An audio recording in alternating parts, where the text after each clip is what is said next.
Avec Greengrass tout à l'extérieur qui volte au petit galop. Elle revient sur la bonne jambe. Et c'est parti pour ce prix de l'Étoile, édition 2019, une édition exceptionnelle. Le Génito du Noyer est parti très vite aux 50 mètres, alors que devant, Good Boy Lignery est bien parti avec Galilée Lamonnet. Et puis à l'extérieur, Greengrass qui, comme prévu, est en train d'accélérer. Elle va essayer de prendre la tête dans la descente. Génito du Noyer est déjà lancé à la poursuite des 3 ans. Les 3 ans qui ont certainement de bons leaders avec Greengrass et Good Boy Lignery. Galilée Lamonnet calé dans leur dos avec Général du Parc et Génito du Noyer est en train de dévaler la descente à toute vitesse pour revenir sur les 3 ans. Feliciano est calé dans son dos avec un peu plus loin Estola. Et ça déroule devant avec Greengrass qui est en tête. Génito du Noyer a réussi déjà à revenir sur notamment Général du Parc. Au galop, Génito du Noyer. Au galop, effectivement, Génito du Noyer. Est-ce qu'il va le remettre, Eric Raffin? Non, il n'arrive pas à le remettre. Ah oui, c'est difficile de remettre un cheval en pleine descente au galop et c'est terminé. Il va être disqualifié. Coup de théâtre. 1500 mètres à parcourir, Greengrass est en tête, elle va à sa main mais à une allure très soutenue, une 10-3 pour le chrono. À distance, le favori Good Boy Lignery n'arrive pour le moment pas à la suivre. Galilée Lamonnet est en 3e position devant Général du Parc.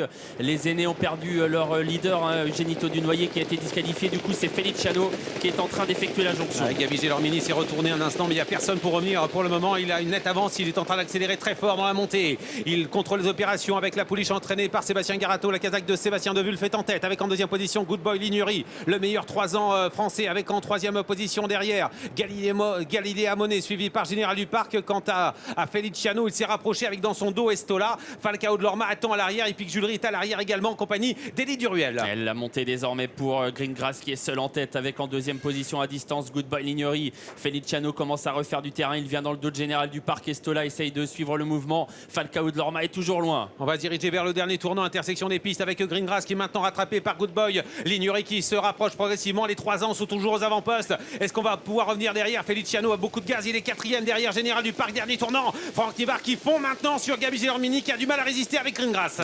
Good Boy Lignery qui va avaler Greengrass qui ne peut pas réagir à cet instant alors que Général du Parc est toujours en 3e position. Feliciano n'a pas encore été complètement lancé mais devant Franck Nivard essaye de se sauver. Il a quelques longueurs d'avance. Attention, rien n'est fini. On est en train de revenir avec l'échafaudage et notamment Feliciano. Ah oui, le 4 ans à l'extérieur, Feliciano qui finit vite mais le poulain entraîné par Philippe Billard est en tête, toujours Good Boy Lignery. Feliciano est lancé à sa poursuite à la corde et finit vite. Feliciano qui prend l'avantage avec à l'extérieur. Falcao de Lorma également qui finit vite avec Estola qui va venir lutter pour les premières places. Mais Feliciano a pris l'avantage dans ce prix d'étoile avec David Thomas pour l'entraînement de Philippe Allaire. C'est gagné pour David Thomas avec le numéro 7 Feliciano. 2e place pour Falcao de Lorma. Estola termine 3e. Good Boy Lignery peut-être poteau galop.